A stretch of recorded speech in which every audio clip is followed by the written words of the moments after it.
A lot of you have contacted me to ask if I think you should fight, and I can't answer that question for anybody but me. I've said a few times that I didn't think I could win, so the obvious question is, why would I pick a fight that I can't win? I tried to put it into words, but I couldn't. So instead, I've decided to share a little bit of my story that I think will help you understand exactly why I fought. At NASA, I was a materials expert. I developed a lot of new materials, along with the tech to manufacture them and test them. Near the end of my career, my boss chose me and a couple of other people to help her manage all the engineering work for NASA's new Mars rockets. Our immediate work group was about 200 high-level engineers and scientists, and those 200 coordinated the work of literally thousands of engineers and scientists all across the agency. I was technical assistant to the director, which was supposed to be a senior engineering advisory role. My job was to make sure that any sticky engineering problems got solved quickly. My new job came with some serious perks. Not only did I get to be on the inside of what was happening with our Mars rockets, I had a beautiful private office in a corner suite on the top floor of our building, with a wall of windows looking out onto rolling green hills as far as the eye could see.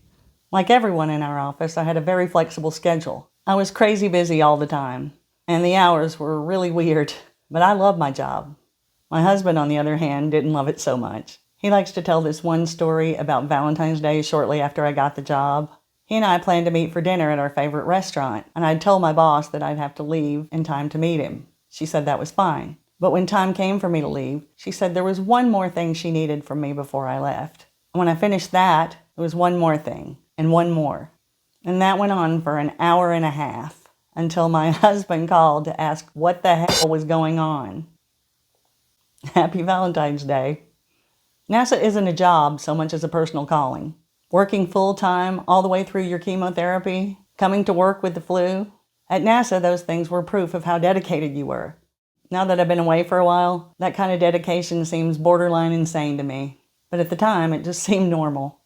2 years after I got my dream job, and about 4 years before I planned to retire, I started having health problems. I couldn't digest anything. I had terrible gut pain, so bad it made me cry sometimes. And after a few months of that, I started shitting myself. I know that's hard to hear, but if you think it's hard to hear, imagine what it felt like to live it. I might be in a meeting, sitting at my desk, walking down the hall, or having a conversation with someone. There was no warning and nothing I could do to slow it down. And by the time I got to a restroom, it was a cleanup operation. I started wearing adult diapers, but they couldn't always contain the problem. My flexible schedule helped me manage for a long time without reasonable accommodation. I lived about 10 minutes from my office, so in a pinch, I could run home, change, and be back to the office within a half hour. NASA's written policy said that we needed our boss's permission to use our flexible schedule. But with our boss being inaccessible most of the day, she told us to go ahead and do whatever we needed to. Just let her know when we saw her and make up the time. And that's exactly what I did. I was sick for about 2 years before I got diagnosed with a benign, inoperable tumor on my pancreas. The tumor had kicked off a whole suite of problems, including an immune deficiency and IBS-D. My doctors ordered more tests to suss out all the damage. By that time, I was out of sick leave, but I had about 200 hours of accrued annual leave, so I asked my boss if I could use some of it to go for my tests. She responded that she was concerned about my attendance and didn't act on my leave request one way or the other. I went to a friend of a friend in HR. He suggested that I meet with her as soon as possible and request reasonable accommodation. He told me exactly what to say, and he told me if the meeting didn't go well, that I should invoke my right to representation and end it. And it didn't go well. Every time I tried to mention the phrase reasonable accommodation, my boss interrupted me with threats about firing me. She said I was AWOL because I had used my flexible schedule without asking for her permission. She went back and forth between refusing to discuss my medical issues and asking wildly inappropriate questions about why I needed to clean myself. When I finally answered one of her inappropriate questions, she laughed at me. I asked her to stop laughing, and I'll never forget what she said. "I'm not laughing. I'm smiling. And believe me, you want me smiling right now." I tried to end the conversation, like HR said, by invoking my right to representation. But much like my right to reasonable accommodation, my boss didn't respect that right. She ordered me to sit still while she ranted and raved at me. Several of my peers overheard her, and she invited one of them into the office with us. I felt violated. It was humiliating. When she finally agreed to let the meeting end, a few hours later, I was physically exhausted and mentally in shock. I couldn't believe what had happened. I didn't understand why, if my using my flexible schedule was such a problem, she hadn't just said something before. And I was terrified, not only because she had threatened to fire me, but also because I didn't know how I was going to manage without reasonable accommodation. I was really worried at the prospect of having to sit in the office in soiled clothing, not just for me because I had an immune deficiency, but also because of the potential risk to my coworkers, who had no idea what they were being exposed to. But as concerned as I was also confident that sooner or later, NASA being a science agency and all, somebody would realize the risk to the workforce and put a stop to it.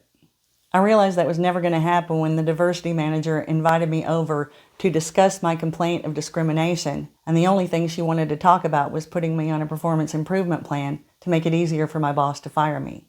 Another wake-up call was when the diversity manager made a big deal of giving me a signed form that said my boss had decided to reasonably accommodate me after all.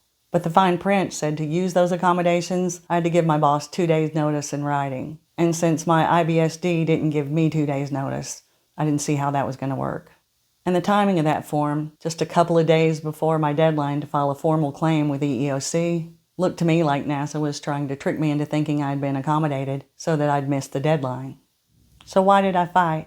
At the end of the day, it was partly due to circumstances, and I expected NASA to care about my rights and the health of its workers. And by the time I realized that I was wrong about those things, even if I dropped my claim, my boss and NASA would have kept gunning for me. I also fought because I felt a responsibility. If something that heinous could happen to me, with all the privilege that I had, that means it can happen to anybody. If nobody fights, they always get by with it. And of course I did it for me too, because I knew if I didn't fight, then every time I looked in a mirror, all I'd see was a victim. And I'm not a victim. So I fought. And I fought to win, even though I was pretty sure I'd lose. I can't tell you what you need to do. I can't tell you if your fight is worth it. But I know my fight was. And I know that I'd be saying that even if I'd lost.